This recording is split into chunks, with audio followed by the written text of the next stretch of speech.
Hi everyone, you're welcome back to my channel. My name is Somi. If it's your first time here, and you are welcome. Thank you for tuning in.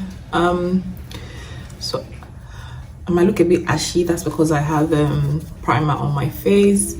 I am getting ready for my godson's baptism. So it's still hours away, but I mean, I don't like to wear makeup in the afternoon. So even if I'm going somewhere in the afternoon, I do my makeup in the morning. I don't know. Yeah. So this video, what prompted me to make this video was a question that somebody asked me in my last video, the Q&A. Speaking of that Q&A, you people are funny. You guys are so funny. Something that was supposed to be cruise, you know, just laugh and play around. You people turned it into something else. People turned it to fight. What's happen? Don't be me vote Tinubu, I beg. People should carry out your aggression on somebody else. It wasn't me. People are carrying headache, taking drip for another person's sickness. What happened? As if he came to complain to you people or something. There are some people that are saying this one, by the way, that one is playing in the background in case you hear anything.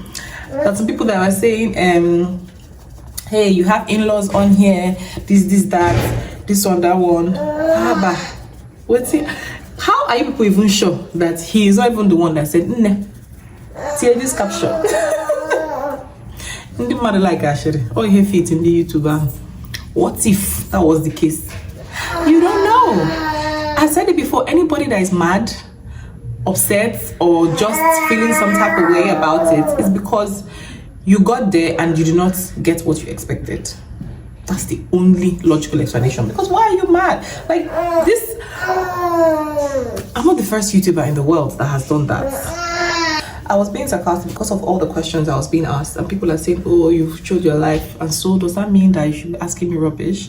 And obviously people come under the guys like, oh, they're asking out of concern, which is actually not concern. It's just amiable. They just want to know what's up. I've not seen this guy. Are they still together? And that's the truth. So I don't understand why people are now coming to form like say it was something else. Listen, my dad watches my YouTube. My mom watches my YouTube. My siblings watch my YouTube. And they were all very happy with that video. They laughed and they're like, oh my God, something or something else. Anyway, moving on. By the way, I know my face may look a bit orangey, but trust the process. Trust me, I mean, it's me, so. Yeah, back to what I was saying. So my last Q&A, someone asked me a question if I had postpartum depression or postpartum blues or anything like that. And I did, but I didn't even acknowledge it. I didn't even give it much thought until somebody asked me that question, and I was like, oh yeah, I actually went through this, and I realized I never talked about it. I didn't even tell any of my siblings. Like, I didn't actually tell anyone up until that video, until that question was asked in that video. I had not mentioned anything about it to anybody. I'm talking about it now because some people might not know. It might be happening to some people, and some people might not know like what is happening to them. So I'm trying to share my experience with you guys. And you guys let me know if you experience the same. If you're pregnant or you're about to give birth, just know that it's something that might happen, so you need to be conscious of it and look out for it, and don't be scared. And seek professional help if you need to. So anyway, I had my second child 8 months ago via C-section, and this C-section was way worse than the first one. Because at some point, I have to say all this, I have to list all these things because I don't know which, which of the factors contributed to the intensity of what happened to me. Anyway, so my second or third day in the hospital, the nurse forgot to give me my pain medication. Can you imagine?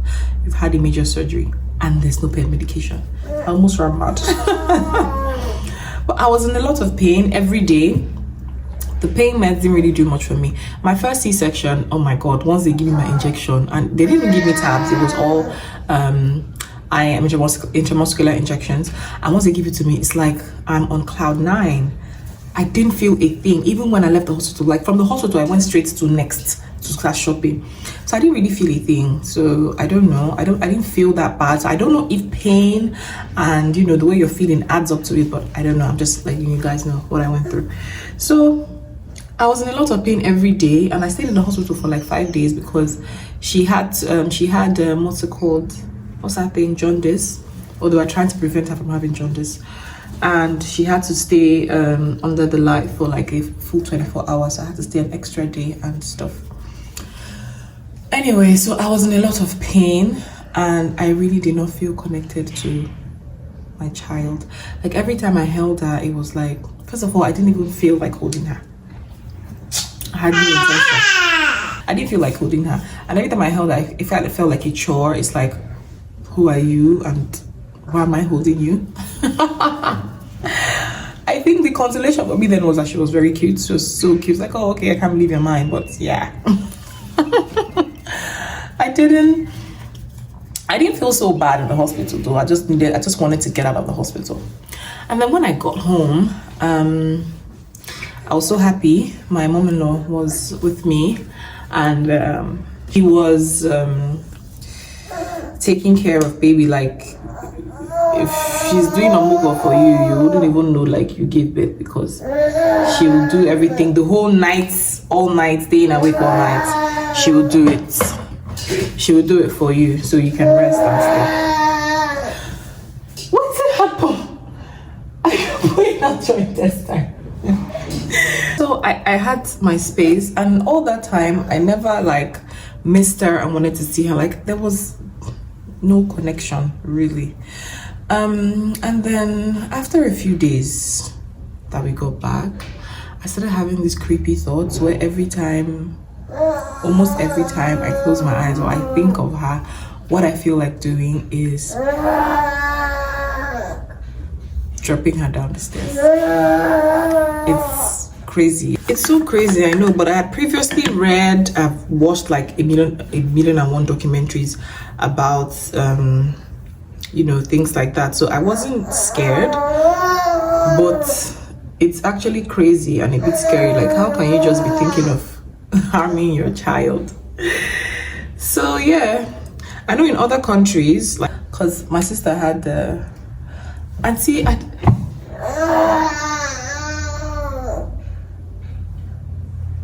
if you see how low her diaper is, you can tell that there's a load inside there, because she usually poops like 3 times a day, and yesterday she only pooped once in the morning. So I can tell that this is backlog. Anyway, in other countries, when you give birth, or before you give birth, after you've had a C-section, they will tell you all these things. They will come and ask you, oh, do you think of harming your baby? Do you have any thought that you feel? Like, they ask you all these questions just to make sure. And they let you know, like, oh, if you feel this way, you can reach out for help and stuff. Nigeria here, nothing concern them. They just send you off with your baby. If you like, throwing her from the stairs, nothing concern them. Anyway, that is what I was feeling. Like, every time, I didn't even feel like, oh, okay, I need to go and breastfeed my baby, I need to go and look at her, I need to carry her. No, I was just trying to hold myself together because I knew what it was, and I was always very sad, very, very, very, very sad. But then one thing I'll say to you is that after you give birth, make sure you have like support system around you. If it's your friends, if it's your spouse, if it's your immediate family, if it's whoever, just make sure that those people that would go all out for you are around you, that will help you recover and stuff. It's like the one most important thing that you can do, because that would make your recovery better and faster. And I've noticed that people who actually act on their intrusive thoughts are people who didn't have anyone around them. It's just them, and like they have other kids with them, and then you have a new baby and everything, the whole stress is on your head. So just make sure you have very good support system. That is what I'll say. Anyway, I had those thoughts for days, in fact weeks. I think I ended up having it for like maybe 2 weeks. It was a bit scary, like every time I close my eyes, and sometimes it gets more intense. So I just took it upon myself to say, you know what, I'm gonna carry this girl the stairs. I don't know.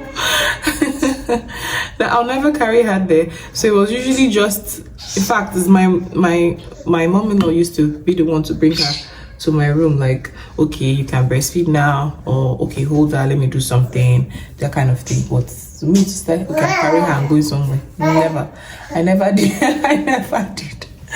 I said before my intrusive thoughts would win, because so I had after a couple of days I had muscle spasms, so I was in a lot of pain. Like, I was very miserable, but thankfully I had my brother around, who was like always in my room, and we'll watch Netflix together.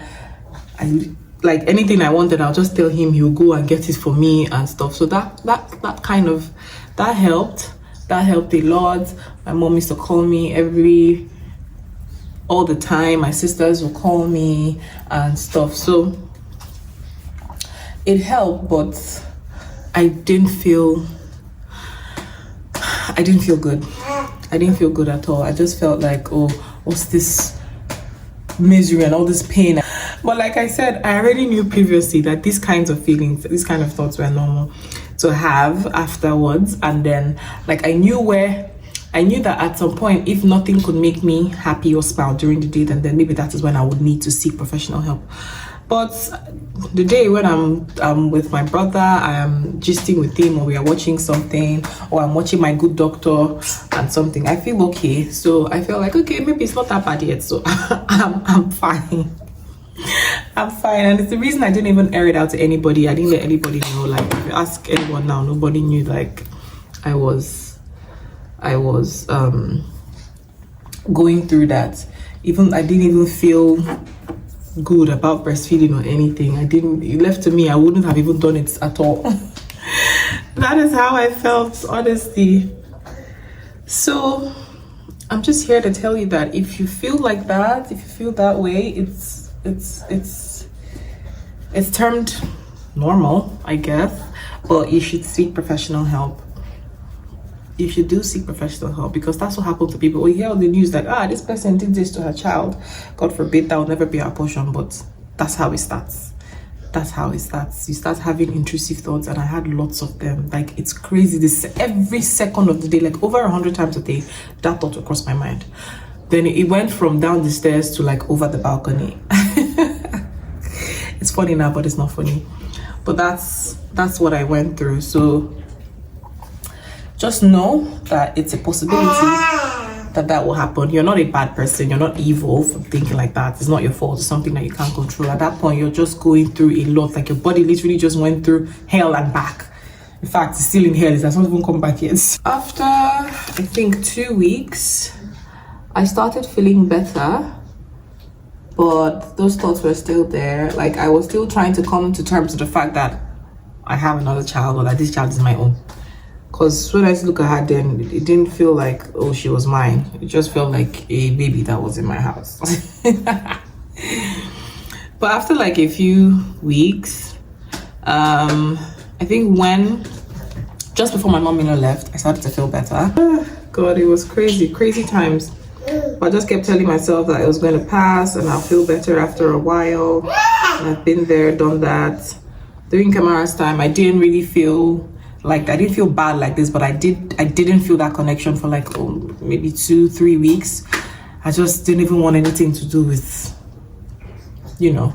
but then I tried as much as possible not to show it, because we'll be like, what is wrong with this one? I remember at the hospital, her dad telling me, literally begging me to carry her, because I didn't even want to carry her at the hospital. He was like, just hold her now, just a few seconds, a few minutes. And I was so mad, like I was so angry after I had her. So yeah, I just figured like I've never talked about it before. So since someone asked me that question, I would come and share with you people, just in case there's someone that is going through the same thing and is wondering if everything is okay at home. Everything is actually okay. It's normal. But like I said, please seek professional help. Don't even wait till things get bad before you seek help. You can let those around you know, and so that they're very conscious and very aware of what is going on, and that they can relieve you of any of the extra stress, because stress makes it 10 times worse. Like, I can imagine if I had to be going up and down the stairs, or if I had to care for Kamara by myself, or if I didn't have any, I would go crazy. I would lose it. So just make sure that you're not stressed out and you can get extra help. Even if you don't have family members, maybe you can employ somebody that will help you do the things that you need help in, because you really need it. You really do. Listening to music also help. Like if there are things that you like on a normal day, you should try to do those things. They would help. Listening to music calms me. So I used to listen to music a lot. And I used to watch things that made me laugh and made me happy, shows that I liked genuinely. So all of that actually helped my my recovery. I feel like every time I pick up this palette, there are so many colors, but I end up gravitating towards the same ones. I don't know. It's just stuff I'm comfortable with. Anyway, if you've experienced anything like it, postpartum blues, baby blues, postpartum depression, or whatever, please let me know in the comment section what your experience was like, how you got over it. I think mine just easily phased away after I was just trying to just, you know, do things that make me happy and stuff. And then after a while, then things just got better. And everything that made me upset, I blocked out. So I wasn't putting any extra stress on myself. I think at that point, I think that's actually the main reason I wasn't even making videos, because it's like I was not happy about my situation. So what am I making videos for? So yeah, that's what happened. But we thank God that I pulled through. And look at us today. So please share your experience for other people to learn from. If you are pregnant or trying to conceive, just know that this might be ahead of you, so you can also read the comments, people's experiences, and learn from it and know like what they did, and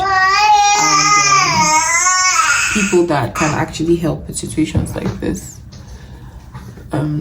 I would come back after this look is done so that you guys can see what it looks like, and then I would end the video. So here is the finished look. When it's time, I'll be changing to my white, because yeah, as a godparent, you're supposed to wear white as well. And then you would see my outfit in my vlog, which would come up after this video. Yes, I'll post a vlog after this video. So I'm going to vlog that, and then you can see. Say hi. Anyway, like I said, let me know your let me know your own experiences in the comment section, and I'll see you guys in my next video. Thank you guys for watching, and I hope I slayed this look. Bye.